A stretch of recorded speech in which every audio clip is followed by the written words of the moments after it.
En el mundo de la electrónica hay herramientas que son, bueno, auténticas leyendas silenciosas, y una de ellas es el multímetro o polímetro.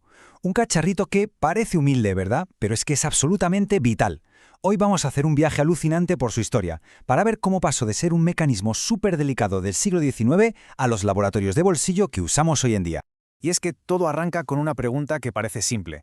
¿Cómo mides algo que no puedes ver? Porque la electricidad está en todas partes. Mueve nuestro mundo, pero es invisible. Entonces, ¿cómo la entiendes? ¿Cómo la controlas? ¿Cómo sabes si algo va mal? Pues para eso necesitas algo que haga de traductor. Algo que coja esa fuerza invisible y la convierta en algo que podamos leer y comprender. Vale, pues este va a ser nuestro plan de viaje, en 5 paradas. Empezaremos con el latido mecánico, el origen de todo. Después veremos cómo se unificaron varias herramientas en una sola por pura necesidad.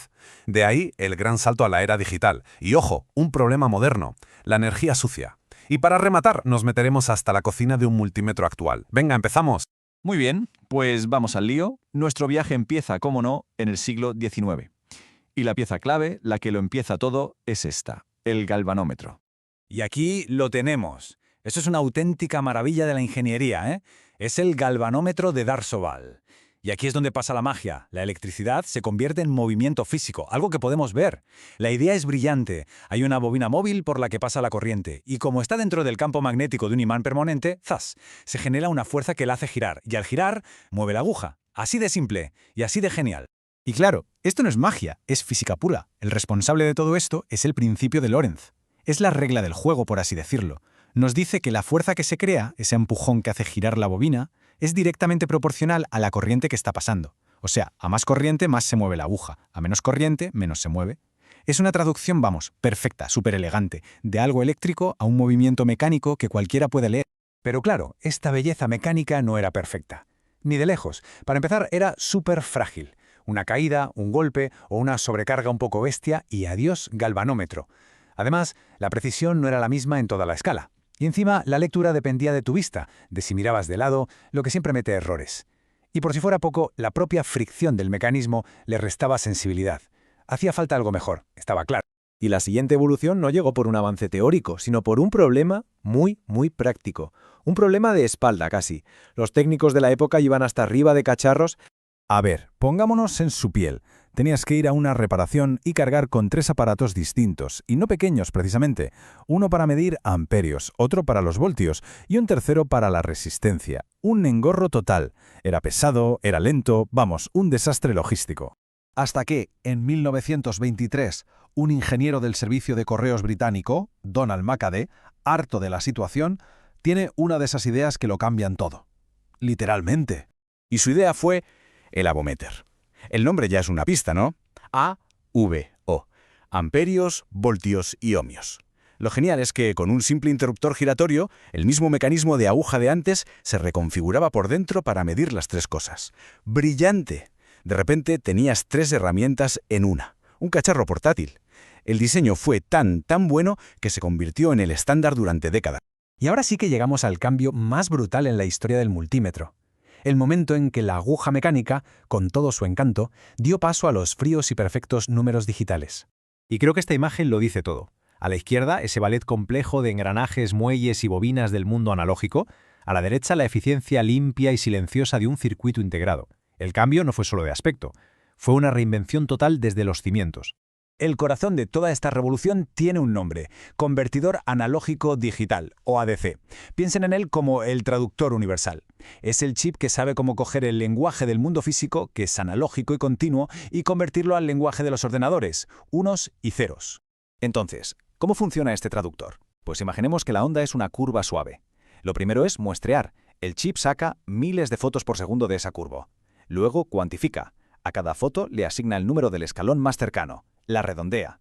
Y por último, codifica. Traduce ese número al idioma de las máquinas, al binario. Y así es como una onda continua se convierte en datos digitales súper precisos. Y el héroe silencioso de todo esto fue este pequeño, el ICL 7107. Es que esto fue la clave. Todo ese proceso que acabamos de ver, el ADC, la lógica para manejar la pantalla, todo metido en esta única pieza de silicio. De repente, la precisión digital dejó de ser algo de laboratorios carísimos para caber en la palma de la mano y sobre todo para ser asequible. Pero claro, la era digital trajo sus propios retos. Con toda la electrónica moderna que tenemos hoy, apareció un problema que los primeros medidores digitales simplemente no sabían cómo manejar bien. Y el problema es este. En teoría, la corriente alterna de un enchufe debería ser una onda perfecta, una sinusoide de libro. Pero en la práctica, los ordenadores, los cargadores, los motores, toda la electrónica moderna la ensucia, la distorsiona. Y los medidores básicos no estaban diseñados para leer esa suciedad. Aquí está la clave de todo. Un medidor normal, un estándar RMS, es como si viera la punta de un iceberg y se inventara el resto, asumiendo que es perfecto por debajo. Si la forma es rara, como casi siempre pasa hoy, el cálculo falla estrepitosamente. En cambio, un medidor True RMS no se inventa nada. Es como un buceador que recorre todo el iceberg, por muy rara que sea su forma, y te da su tamaño real. Es la diferencia entre adivinar y medir de verdad. Y los números no mienten. En un escenario real, con una señal distorsionada, un medidor estándar puede tener un error de hasta el 30%, una barbaridad, mientras que un medidor True RMS se mantiene en torno al 99% de precisión. Para un profesional, esta diferencia no es importante, es todo. Y con esto llegamos al presente. Vamos a abrir un multímetro de hoy en día para ver la cantidad de tecnología que esconde dentro. El viaje de la señal, desde que toca las puntas hasta que vemos el número, es un proceso rapidísimo en 5 etapas. Primero, la más importante, protección, para que no se queme nada. Luego, se atenúa y escala la señal a un nivel que el aparato pueda manejar. Después se amplifica y se filtra para limpiarla. El ADC hace su magia de conversión, que ya conocemos. Y al final, un microprocesador lo procesa todo y lo manda a la pantalla. Y ojo con esa primera etapa de protección, que es crucial.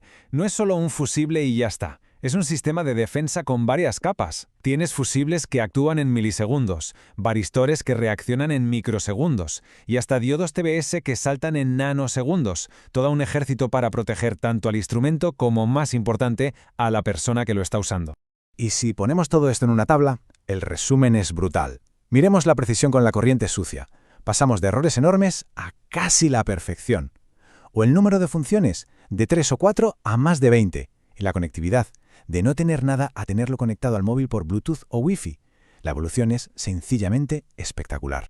Así que de una simple aguja movida por un imán, hemos llegado a un laboratorio de bolsillo que analiza formas de onda y habla con la nube. Y esto te deja pensando, ¿no? A medida que nuestras herramientas de medición se vuelven cada vez más y más inteligentes, ¿cuál será la próxima fuerza invisible que consigamos medir? ¿Qué es lo que nos queda por descubrir?